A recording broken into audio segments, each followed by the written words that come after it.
Welcome to This Explainer. Today, we're unpacking something that's going to fundamentally shift how we think about our digital workspaces. Look, if you're a creator, a business owner, or part of a remote team, you probably feel the constant, grinding friction of modern work tools every single day, right?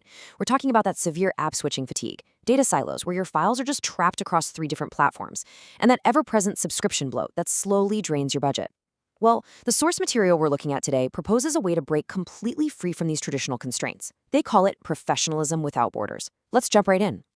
So let me ask you this. Is your productivity software actively punishing your success? I mean, we've all been there. You hustle, you launch a new product, you finally hit that massive milestone of 10,000 subscribers, and your business is literally taking off. And then you get that email from your software provider. Congratulations on your unprecedented growth. To better serve you, we're now bumping you up to our premium enterprise tier. And suddenly, your reward for all that success is a server bill that effectively eats your entire profit margin. It feels like the very tools you rely on to build your business are, well, actively penalizing you for actually growing it. The source material actually frames this trap perfectly. It notes that legacy productivity suites treat users as subscribers to be milked for fees. It's a stark way to put it, but it's true. The old model of productivity software just isn't built around a true partnership with your business.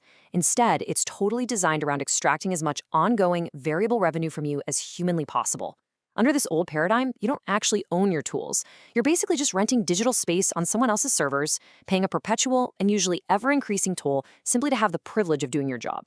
To solve this, the text introduces us to Layer 5. Now, for a quick bit of context, Layer 5 lives within a broader, decentralized architecture known as the Linkspreed ecosystem. And at this specific layer, we find Trive. That stands for Triangulated Real-Time Integrated Virtual Ecosystem. I know, it's quite a mouthful. But all you really need to take away here is that Trive is an entirely new modular SaaS suite. The absolutely critical difference? It's built fundamentally on the principles of true user ownership and zero external interference. It is designed.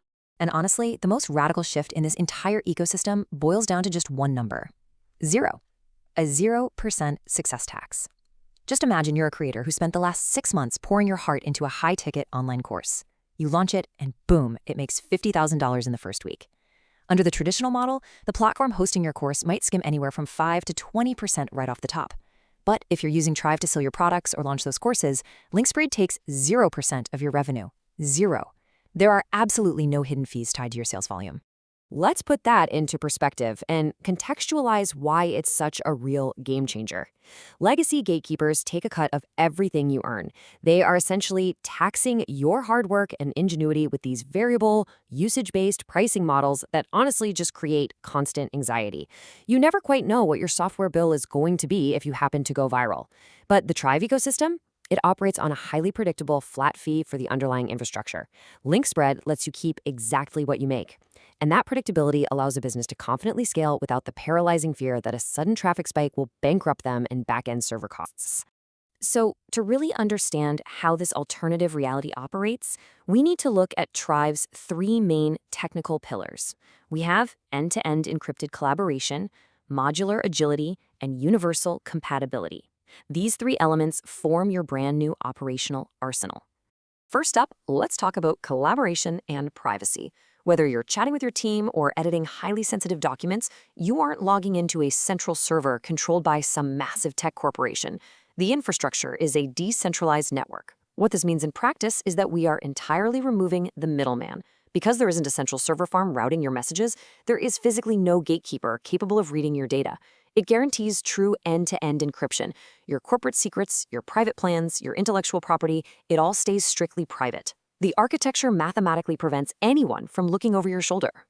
And this foundational privacy opens the door for our second pillar, which is modular agility. With legacy software, you usually have to buy this massive package, even if you only use like 10% of its features. But with Trive, you literally only use what you need. You can start incredibly small with basic collaborative canvases for a startup team, but as you grow, the system adapts right alongside you. You can scale all the way up to a Vertex Enterprise ERP, which is basically the digital nervous system of a massive company, handling complex stuff like payroll and supply chains. You can even build a custom super app workflow, the whole shebang, all without ever having to migrate to a new platform. Which brings us right to universal compatibility. Because Trive is natively integrated with the wider network, it communicates instantly with the other foundational layers. For example, Layer 1 handles your foundational digital identity, so your profile, your credentials, and your access keys. And Layer 3 handles your actual decentralized cloud storage. Because these are all universally integrated, bringing on a new team member or spinning up a new project is completely instantaneous. Your foundational identity and your secure files travel seamlessly with you across the entire ecosystem. It completely eliminates all that standard onboarding friction we're so used to. So the absolutely crucial point here is that the source material frames this as far more than just a simple software update. This isn't merely a slightly better word processor or a new chat app. No. Trive is described as the operating system for the sovereign individual. And to be a sovereign individual means achieving true digital property rights. It represents this major philosophical shift where you possess total immunity from arbitrary deplatforming, sudden rule changes, or having your data held hostage. It is a foundational transformation meant to empower autonomous creators with a workspace that fundamentally respects their absolute ownership. It completely shifts the balance of power. Just think about the heavy, limiting chains of the old regime. Under platform gatekeepers, you were constantly taxed, your data was relentlessly monitored, and your growth was artificially restricted by shifting terms of service. But, as a sovereign individual equipped with decentralized tools, the entire paradigm flips. You're finally given the unhindered ability to build, lead, and grow your enterprise entirely free from watchful eyes and heavy financial penalties. You are firmly back in control of your digital destiny, operating with truly boundless potential.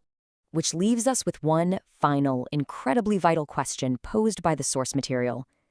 If you strip away the success tax, if you completely eliminate the surveillance, and if you arm yourself with digital infrastructure that scales endlessly on your very own terms, what could you build if no one was taxing your success?